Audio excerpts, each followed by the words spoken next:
The whole world goes crazy every time that there's a market crash or correction.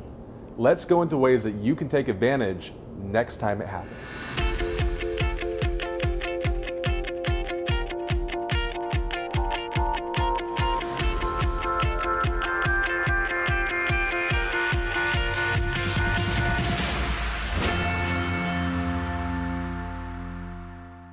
So one of the most basic and crucial concepts in investing is dollar cost averaging.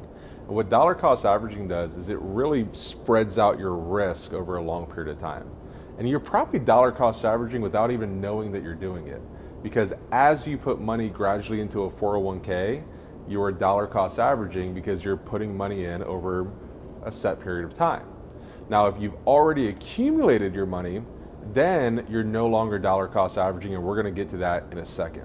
But let's look at some math on how dollar cost averaging can lower your risk and actually increase the amount of shares that you purchase during a market crash. Let's take into consideration two separate examples of dollar cost averaging versus just purchasing a lump sum. Example one, you have $400 that you put into the market, and let's say whatever you're buying is currently $50 per share.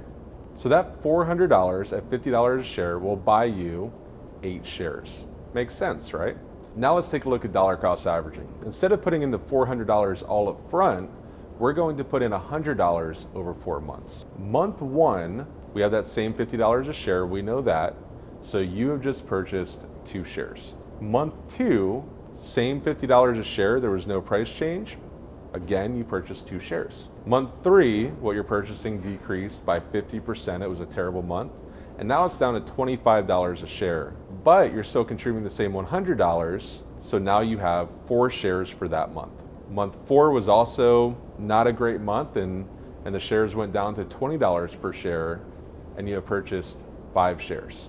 So now let's total that up. Month 1, you purchased 2 shares with your $100. Month 2, once again, you purchased 2 shares. Month 3, you purchased 4 shares, and month 4, you purchased 5 shares. The total shares that you purchased in this scenario with dollar cost averaging worked out to 13 shares.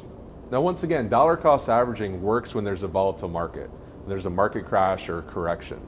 If the price did nothing but go up over that time frame, it actually wouldn't have worked out as well in your favor. But remember, this video is all about taking advantage of market crashes. Okay, so let's say you're nearing retirement and you've already dollar cost averaged. You've already accumulated your money. Well, now what? How does this help me?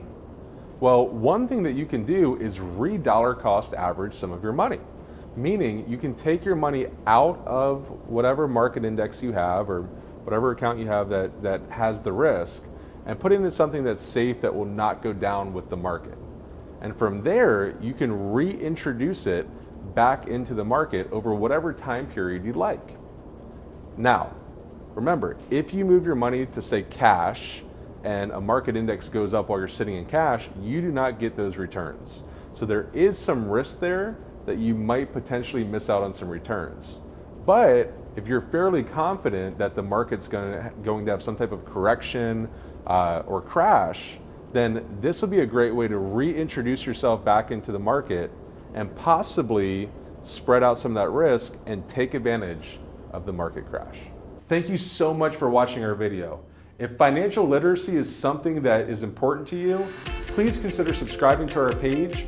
Our goal is to teach you everything that we know about finances so you can apply it to your life and your situation. So click the subscribe button, and we hope to see you at the next video.